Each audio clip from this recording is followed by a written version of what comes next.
आषाढ़ शुक्ल पक्ष द्वितीय पवित्र रथयात्रा अनुष्ठित होता है।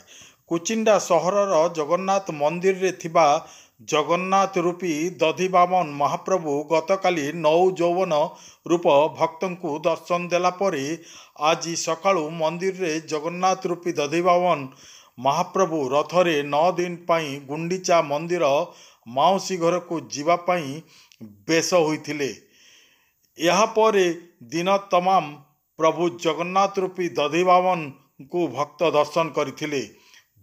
महाप्रभु जगन्नाथ रूपी दधिवामन महाप्रभुंक रथयात्रा समय रे प्रबल वर्षा होइथिला। यह सत्य मंदिर पूजक माने छेरा पहरा करी महाप्रभु को रथरे स्थापन कला परे रथरे पूजा अनुष्ठित होइथिला। भक्तंक नूतन पुओ झियो को रथ छुआ करा जाइथिला।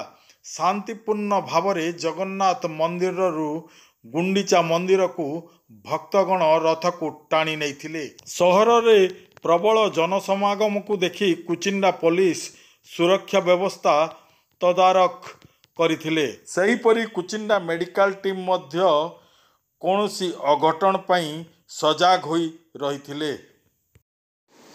कुचिंडा खबर को सब्सक्राइब और लाइक करंतु एवं आमको उत्साहित करंतु। एमिति छोट बड़ घटना आपणक पाखरे पहुंचाइबु।